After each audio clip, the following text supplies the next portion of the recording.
The last episode of Hazbin Hotel Season 2 saw things come around for both Charlie and Abel, two characters that prior to the start of the season, I never would have imagined I would consider being quite similar in their character journeys. But when I finished Hazbin Hotel Season 2 Episode 8, it hit me that whilst the season did see us explore the conflict between heaven and hell and Vox's play at godhood that had him fall flat on his screen, whilst Alistair was able to break out of his deal and we got the reveal that Rosie is the one that owns his soul, which, not going to lie, hit me out of left field because I was not expecting that.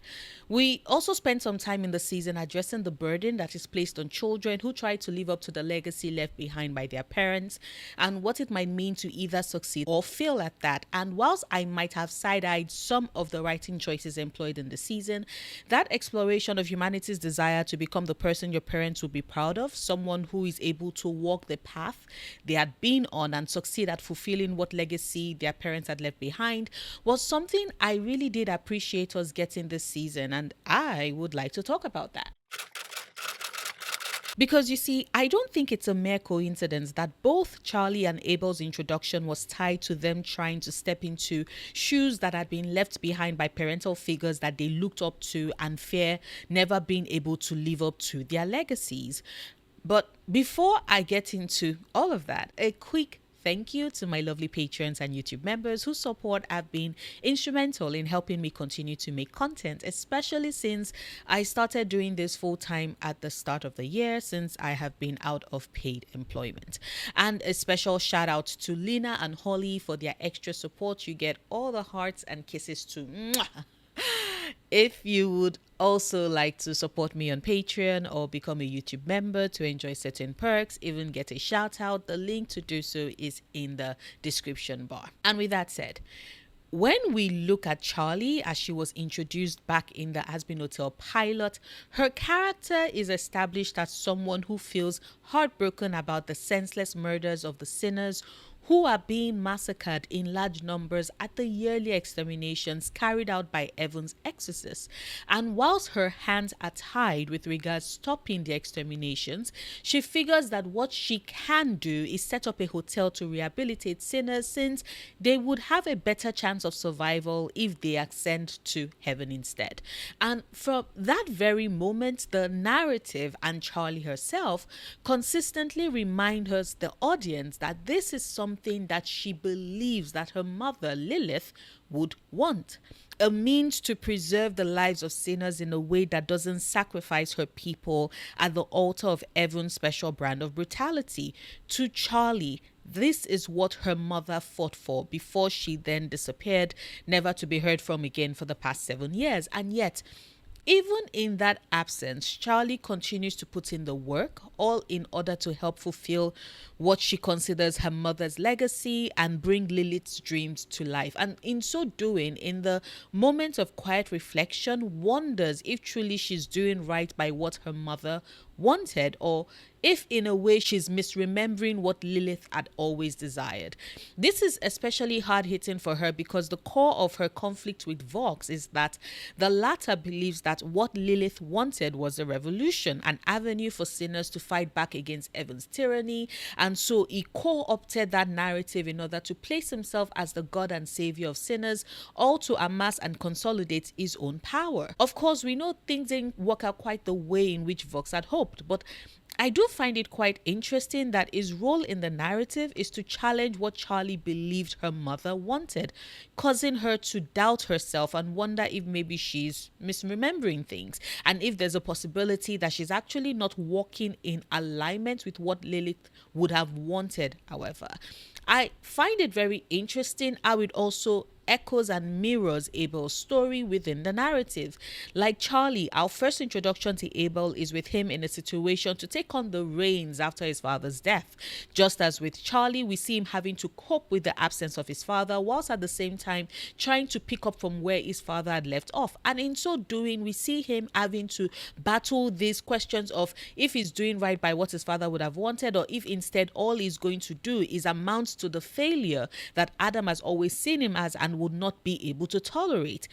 I think it says a lot that, like Charlie, Abel exists in this happy middle ground of having power based off of his heritage. His father is an archangel after all, and yet, even with that power, he's not taken seriously by the citizens of heaven, specifically Lut, who is dismissive of him based off of the fact that he isn't his father, and the borrowed power he has by virtue of his association with Adam is one that still doesn't lend any credence or authority to his words, kind of like with Charlie.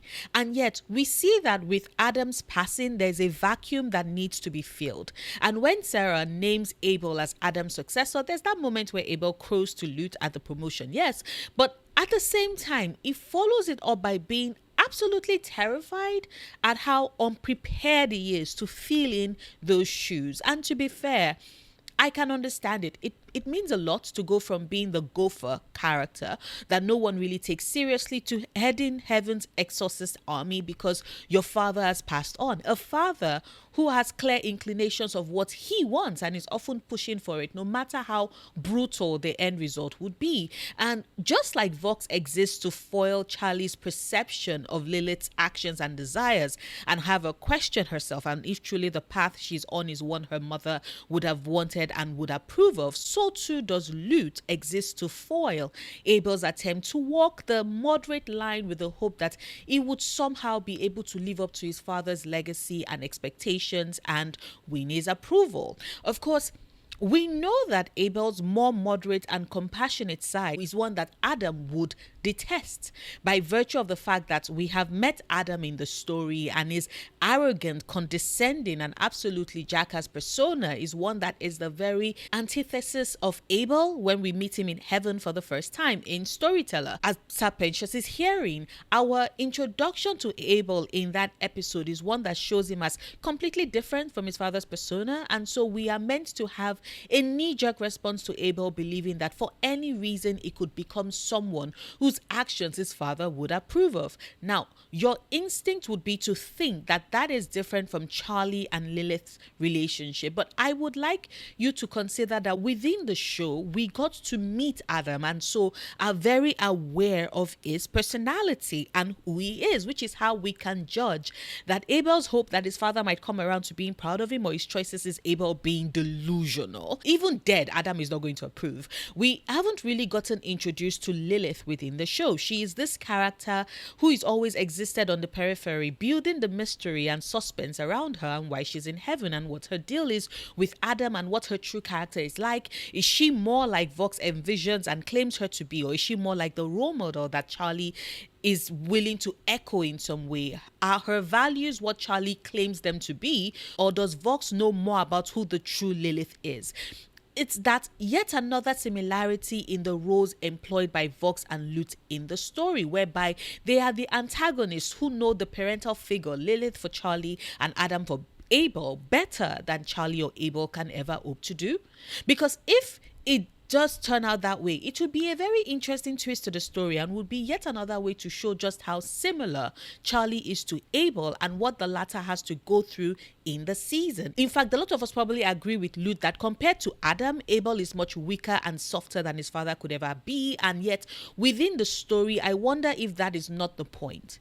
Abel is not his father, just like Charlie is not her mother. And what we are meant to walk away from within the narrative is that realization that the princess of hell and the newly instated head of heaven's exorcist are both bearing the burden of trying to figure out what they would want and stand for now that their parents, who they look up to, are no longer in the picture and are not present to take the reins or offer them any sort of guidance.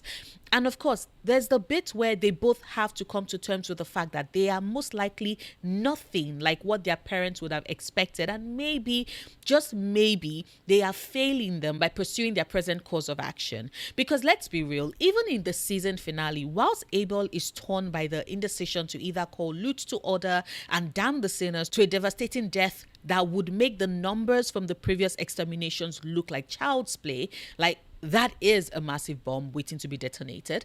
And whilst Abel is torn on which way to go, his mind scrambles for aid, wondering what his father would have wanted and would have him do. Now, we know how the rest of the episode plays out. Abel finds his backbone and is able to channel his father's authority to get Lut out of her bloodlust and have her stand down, thus helping to, in his own way, save the day. However, I find it really interesting that in doing that, the show has that moment of superimposing Adam over Abel, having him channel his father's might to get Lut to listen to his orders. In that moment, what made Lut stop wasn't Abel, but her responding to the parts of Adam that for the first time she was able to see in his son. And so she calmed down. And that is interesting to me, narratively speaking, because we know that if Adam were alive and if it was up to him, the chance to murder more than half the sinners' population in one move is one that he would never let go of. He would have done everything in his damn power to ensure that that weapon really did detonate and take out as many sinners as possible. But that did not happen, because ultimately it isn't what Abel wanted. And even though he might have looked like his father for a brief moment, Abel is not his father. And the story makes that pretty clear in the actions that followed. And it has me wondering if the same might not be the trajectory for Charlie's story as well.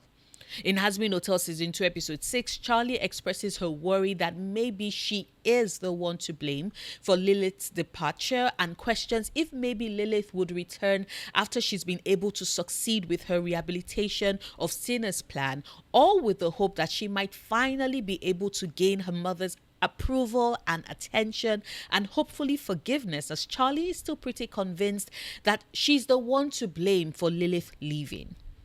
And I don't think it's a coincidence, therefore, that after Charlie succeeds by helping to prevent the war between heaven and hell and proving to the sinners that redemption is possible by virtue of Sir Pentius's heavenly visage being broadcasted to the entirety of hell, which in turn led to an influx of sinners at the hotel seeking redemption, I do not think it's a coincidence that this is the point when Lilith shows up. Because whilst Adam can't show up to highlight just how vastly different what he would have wanted is from what Abel set out to do eventually, by virtue of the fact that he is dead, Lilith is very much alive. And it would be interesting to see if Season 3 will see her undermining her daughter's efforts as we, the audience, are finally able to meet her and really understand who Lilith is, separate from the rose-colored lenses through which Charlie has always looked at her mother.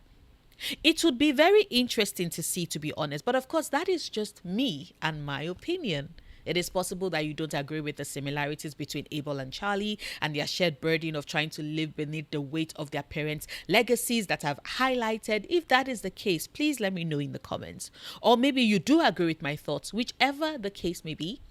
Please share your thoughts and responses in the comments of this video. Like this video if you've watched this far and haven't done so yet. Share it so others can find my channel as well. Or you can check out my gaming or ASMR channel if that sounds like something you might be interested in. I have them both linked in the description bar. I will see you tomorrow with a new video. Until then, do remember, obsessing over the things you love, perfectly valid coping mechanism.